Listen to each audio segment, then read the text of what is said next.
اعوذ باللہ من الشیطان الرجیم، بسم اللہ الرحمن الرحیم۔ الصلاۃ والسلام علیکہ یا سیدی یا رسول اللہ وعلی آلک و اصحابک یا سیدی یا حبیب اللہ۔ سبحانک اللہم و بحمدک لا الہ الا انت استغفرک و اتوب الیک۔ السلام علیکم۔ حضرت عبداللہ تستری رحمۃ اللہ علیہ فرماتے ہیں کہ حضور اکرم صلی اللہ علیہ وآلہ وسلم پر درود پڑھنا تمام عبادتوں سے افضل ہے۔ انہوں نے اس کی دلیل یہ دی ہے کہ تمام عبادتوں کا حکم اللہ تعالیٰ نے خود دیا ہے، مگر ان عبادات میں اپنے بندوں کے ساتھ اللہ تعالیٰ خود شریک نہیں ہوئے۔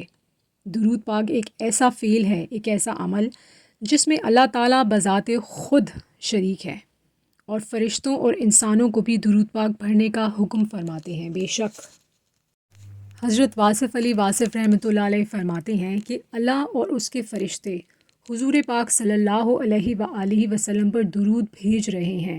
اس سے بڑا اور کیا مقام ہو سکتا ہے؟ اور یہ ساری کائنات کا ایک واضح مقام ہے کہ آج تک حضور صلی اللہ علیہ وآلہ وسلم پر نعت کہی جا رہی ہے، تو یہ کتنا بڑا مقام ہے۔ سبحان اللہ۔ حضرت واصف علی واصف رحمۃ اللہ علیہ فرماتے ہیں کہ اللہ اور اس کے فرشتے حضور پاک صلی اللہ علیہ وآلہ وسلم پر درود بھیجتے ہیں، اور اے ایمان والو، تم بھی ان پر درود و سلام بھیجو۔ تو آپ حضور پاک صلی اللہ علیہ وآلہ وسلم سے ضرور محبت کرو، اور اگر درود شریف کا معنی محبت نہیں ہے تو اور کیا ہے؟ سبحان اللہ۔ کتنی پیاری بات ہے کہ درود پاک کا مطلب ہے محبت۔ اس کا اگر آپ کو نبی پاک صلی اللہ علیہ وآلہ وسلم سے محبت ہے تو آپ آٹومیٹیکلی خود بخود بہت سارا درود پاک ورد کریں گے۔